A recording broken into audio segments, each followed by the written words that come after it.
Hi, I'm Attorney Tom Lamb in North Carolina.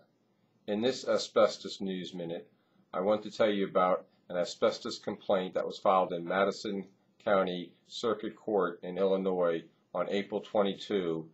The case involves a Florida resident, Edward March, who was diagnosed with mesothelioma on March 18, 2008. Mr. March worked as a boiler mechanic from 1948 to 1987, and during the course of his employment, he worked with and around asbestos-containing products such as pipe covering, block insulation, and of course boilers, all of which can contain asbestos. His exposure to asbestos dust, which he breathed in, is the cause of his mesothelioma. The lawsuit filed on behalf of Mr. March named 66 companies as defendants, including Bondex, Federal Mogul Asbestos Personal Injury Trust, General Electric, Honeywell, Ingersoll Rand, John Crane, and Owens, Illinois, amongst many others.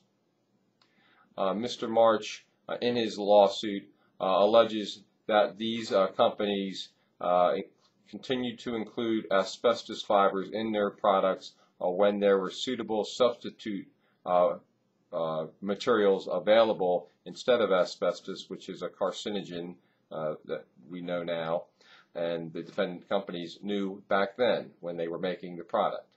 The defendant's asbestos complaint also alleges that the companies making the asbestos products, such as the pipe covering and the boilers, failed to provide instructions to employees, that is workers who would be around using these products after manufacture and in the field, so to speak.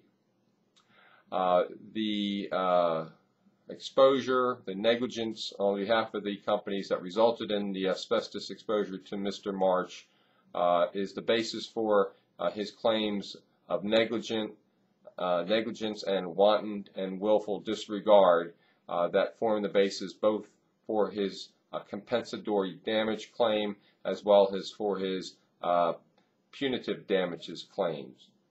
Mr. March seeks the cost of his medical treatment to get the equivalent of the income that he would have been able to earn but for his disease, and it also seeks damages in the form of money for his pain and suffering that he is going through as a result of his malignant mesothelioma diagnosis. The case has been assigned to Circuit Court Judge Daniel Stack, and we will keep our eye on this case as it moves through the system and report significant developments to you in the future.